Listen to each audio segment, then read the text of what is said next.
겨울은 우리의 연약함이 솔직하게 드러나는 계절인 것 같아요.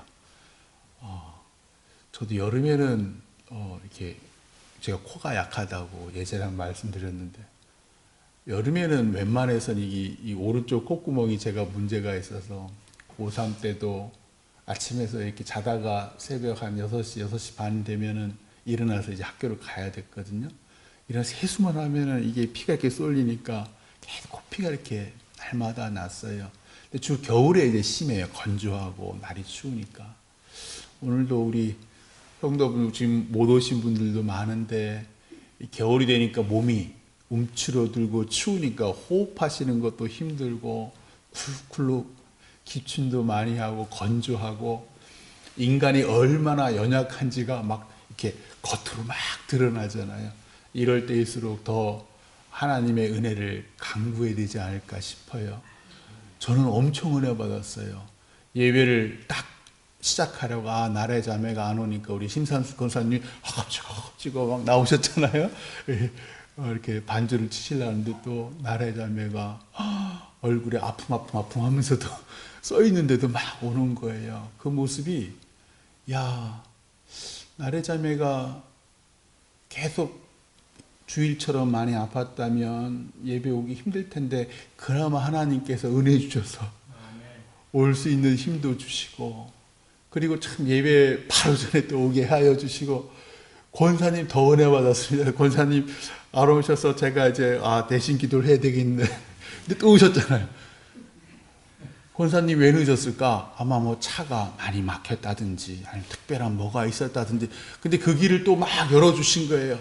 근데 이게 이 예배가 오늘 권사님 기도해 주신 대로 내가 이제 건강해서 또 우리가 능력이 있어서 예배를 드리는 것 같은데, 아니에요.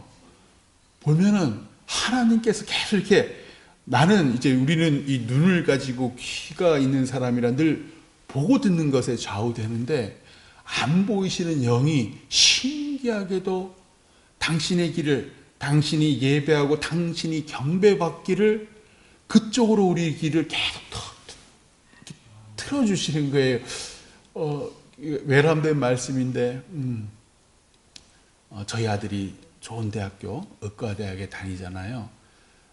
저희 아들이 왜 그 의과대학을 갔을까? 남들이 그렇게 부러워하는 곳에, 제가 늘 예전에도 그런 얘기를 종종 주변에 이제 목사님들이 막 이제 부러우니까 물어봐요. 그러면 제가 빼놓지 않고 하는 얘기가, 저희 아들이 아무리 시험 코앞이고 수능이 코앞이더라도 주일날 반드시 예배를 드렸고, 또 반주자가 중간에 사라졌어요. 작은 교회를 다니다 보니까. 그러다 보니까는 저희 아들이 늘 반주를 쳐요. 반주를 치고 매달 이제 마지막 주일날에는 예배가 끝나자마자 저 멀리 안산에 있는 외국인 노동자들, 그 무료로 진료해주는 의사 선생님, 간호사 선생님 쫓아가서 한 2시간 차로 가야 돼요. 거기 가서 봉사하고, 그리고 이제 한 2시간, 3시간 봉사하고 또 멀리 안산에서 일로까지 와요. 그러니까 물론 지가 나름대로 열심히 노력한 부분도 있지요, 공부도. 그러나 제가 보기에는 그 좋은 대학은 아무나 못 가잖아요. 하나님이 은혜 주셔야지 가는 곳이잖아요. 그래서 우리는 모르지만 하나님은 보신다. 하나님은 우리의 예배를 향한 그 열심을 보시고 하나님의 은혜를 간구하는 그 기도를 들으신다. 오늘 말씀도 모세가 이제 하나님의 말씀을 들어서 그거를 광야에서 이스라엘 백성들에게 전한 것이 신명기잖아요. 오늘 말씀 보시면은 참 신기한 말씀을 하세요. 젖과 꿀이 흐르는 땅이 어떤 땅이냐면 10절, 11절에 이렇게 얘기하세요. 하나님께서 네가 들어가 차지하려 하는 땅은 네가 나온 애굽 땅과 같지 아니하니 거기에서는, 애굽 땅에서는 너희가 파종한 후에 발로 물대기를 채소밭에 댐과 같이 하였거니와. 저 예전에 국토지인가 지리 시간에 배웠어요. 나일강이 왜 범람하고 그러면은 델타 삼각주 그래가지고 이게 넓은 평야가 쫙 형성이 돼요. 그러면은 그 애굽 사람들 또 종들 이 히브리 노예들이 씨를 뿌리죠. 밀씨든 보리씨든 쫙 뿌립니다. 그리고 난 다음에 나일강의 물을 그 밭에다가 끌고 와야 되는 거예요. 그걸 어떻게 끌고 오냐면 물통에 젖어 오는 수도 있지만 당시에는 머리가 똑똑해서 발로 오늘날 자전거처럼 막 돌리면은 그게 압력을 해서 막 오는 거예요. 지금 그 말씀하시는 거예요. 그러니까 너희들이 열심히 애굽 땅에서는 너희들이 인간의 모든 능력 아니 죽을 똥살똥 그 짓 하다가 그 열심히 일하다가 죽어가는 노예들 채찍에 맞아 죽어가는 노예들 그래야지 풍성한 열매를 얻고 풍성한 곡식을 얻을 수 있었잖아요.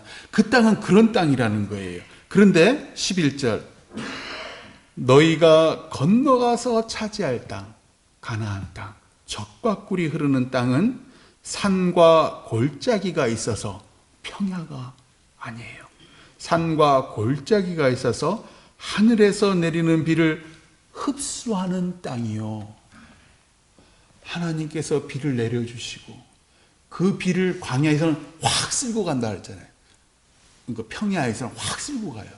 근데 산과 우리나라 산과 골짜기가 있는 곳은 나무와 그 땅이 물을 딱 머금고 있는 거예요. 그러니까 하나님의 은혜를 딱 머금고 있는 거죠. 그리고 때가 돼서 적절하게 이렇게 물을 습기를 이렇게 내려주시는 거예요. 12절 네 하나님 여호와께서 돌보아 주시는 땅이라 연초부터 연말까지 네 하나님 여호와의 눈이 항상 그 위에 있느니라. 하나님께서 갈대아 우르에 있는 갈대아 사람이죠. 갈대아 사람 아브라함을 부르셔서는 네 후손이 하늘의 별과 같이 바닷가의 모래처럼 많게 하겠다.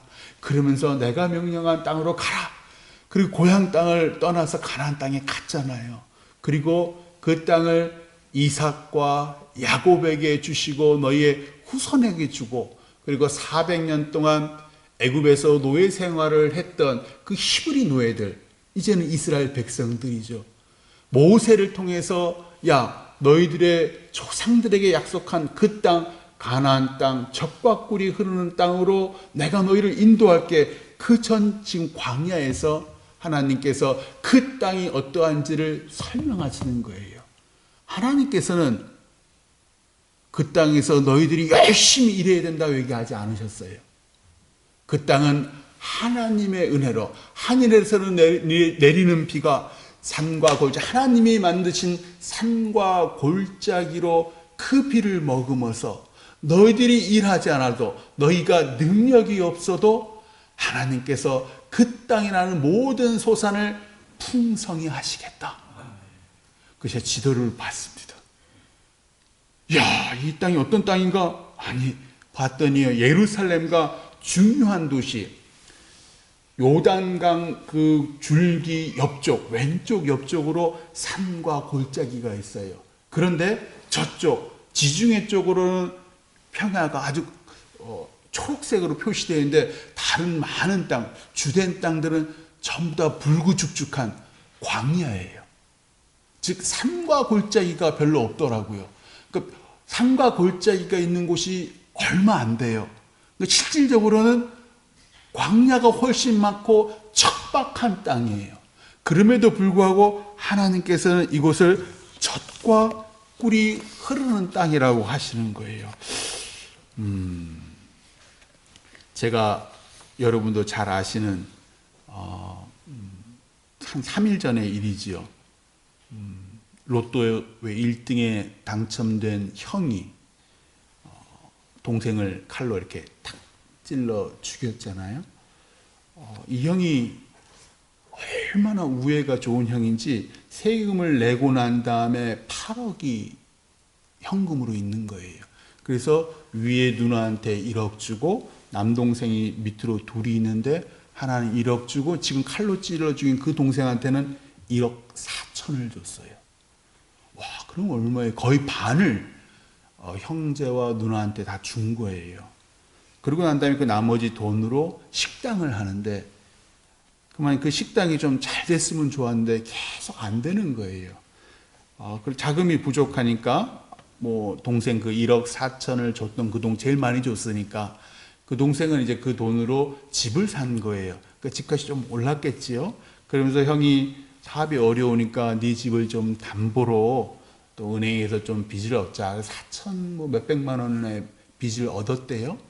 그러고 난 다음에 잘 되면 좋은데 이게 이제 폐업 위기까지 갈 지경이 됐고, 은행에서는 빚독촉이 매달 25만 원씩 이자 그거를 내야 된다는 거예요. 근데 그것도 낼 형편이 안 되는 거예요. 그러니까 동생도 괴롭고, 계속 은행에서는 담보대출이니까 동생을 계속 동생한테 괴롭히니까 동생은 동생대로 형 갚아. 그러니까 형은 이게 내 돈으로 내 돈이 1억 4천이 그걸로 집 사놓고서는 거기다 술을 한 잔 이만큼 먹고, 자주 다투다가 이만큼 먹고 칼로 동생을 이렇게 찌른 거예요.